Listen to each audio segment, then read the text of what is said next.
دنیا کے اندر کچھ لوگوں پر مشکلات آتی ہیں، جب کوئی آدمی مشکل میں ہوتا ہے تو کچھ لوگ اس کا فائدہ بھی اٹھانا شروع کر دیتے ہیں۔ شاید دنیا میں اتنا سخت گیر آدمی کوئی نہ ہو، شاید دنیا کے اندر اتنا شقی القلب شخص کوئی نہ ہو کہ جو کسی کی مجبوری کا فائدہ اٹھانے لگے، جو کسی کی تکلیف کا فائدہ اٹھانے لگے۔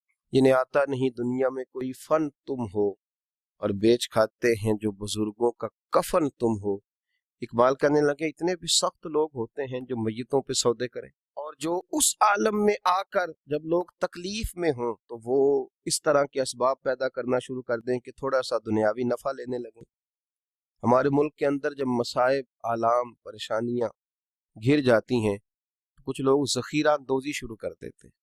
وہ وقت کہ جب لوگوں کو خزانوں کے منہ کھول دینے چاہیے تھے، جب لوگوں کو چاہیے تھا کہ وہ اپنی اصل رقم بھی، اصل زر بھی کوشش کرتے کہ وہ لوگوں کے حوالے کریں اور تکلیف اور دکھ کے وقت نکلیں، اس موقع پر کچھ لوگ ذخیرہ اندوزی کرتے ہیں، مجبوریاں خریدتے ہیں، تکلیفوں پر سودے بازی کرتے ہیں، سمجھتے ہیں کہ شاید آج سامنے والا تکلیف میں ہے تو میں کبھی تکلیف میں نہیں آؤں گا۔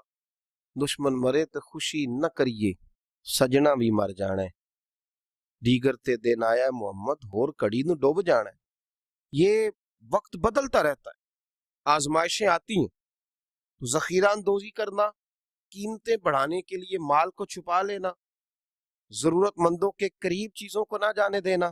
حضرت عمر ابن خطاب رضی اللہ تعالیٰ عنہ بیان کرتے ہیں کہ رسول اللہ صلی اللہ علیہ وسلم نے فرمایا ذخیرہ اندوزی کرنے والا ملعون ہے، لعنتی ہے وہ شخص جو ذخیرہ اندوزی کرے۔ سنن ابن ماجہ کے اندر یہ حدیث موجود ہے، فرمایا ملعون ہے وہ شخص کہ لوگوں کو ضرورت ہے اور یہ صرف نفع بڑھانے کے لیے ذخیرہ اندوزی کر رہا ہے، اللہ سے نہیں ڈرتا۔ حضرت سیدنا عثمان غنی رضی اللہ تعالیٰ عنہ کا بہت سارا مال واپس آیا، مدینے میں قرب و جوار میں شدید قحط کا عالم تھا، خشکی تھی، بارشیں نہیں ہوتی تھیں، لوگ تکلیف میں تھے، تو آپ کے 10 سے زیادہ اونٹ غلے کے بھرے ہوئے آئے۔ حضرت عثمان غنی رضی اللہ تعالیٰ عنہ کا جب مال پہنچا، لوگوں کو پتہ چلا، تو وہ جو تاجر تھے جن کو پتا تھا کہ آج کل ہم مہنگی قیمت میں خرید کر ڈبل قیمت میں بھی بیچ سکیں گے، وہ پہنچ گئے، کہنے لگے کہ سنا ہے آپ کا مال آ گیا ہے۔ آپ کو پتا ہے نا ہمارے ہاں بلیک میں چیزیں خرید کے پھر بلیک میں بیچنی شروع کر دی جاتی ہیں۔ یہ وہ لوگ ہوتے ہیں جو بڑے سخت گیر ہو جاتے ہیں، اپنے دل سے وہ ساری چیزیں دور کر لیتے ہیں جہاں انسانیت جنم لیتی ہے، جہاں محبت جنم لیتی ہے، جہاں انسانوں کا دکھ پایا جاتا ہے، یہ تو پتہ نہیں کہاں پہنچ جاتے ہیں۔ تو بہت سارے لوگ حضرت عثمان غنی رضی اللہ تعالیٰ عنہ کے پاس بہت سارے تاجر آئے اور انہوں نے آ کر کے کہا کہ سنا ہے آپ کا مال آیا ہے، تو ہم ڈبل قیمت میں آپ کا مال خریدنا چاہتے ہیں۔ حضرت عثمان غنی رضی اللہ تعالیٰ عنہ فرمانے لگے مجھے تو زیادہ نفع مل رہا ہے۔ ہم نے کہا 3 گنا لے لیجئے، فرمایا نہیں مجھے تو اس سے بھی زیادہ مل رہا ہے، 4 گنا۔ ہم مال نہیں دیکھتے، آپ کے جتنے اونٹ مال کے بھرے ہوئے آئے ہیں کسی علاقے سے، تو آپ 4 گنا نفع لے لیں۔ تو حضرت عثمان غنی فرمانے لگے نہیں بھائی مجھے تو 10 گنا مل رہا ہے، اور مجھے تو امید ہے 700 گنا بھی ملے گا۔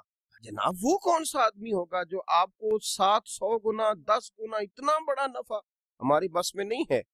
حضرت عثمان غنی سے وہ لوگ کہنے لگے آپ تو بڑی دور ہی نکل گئے ہیں، اب تو لمبا ہاتھ مارنے کے چکر میں ہیں۔ جناب عثمان غنی فرمانے لگے تم جاؤ۔ لوگ چلے گئے۔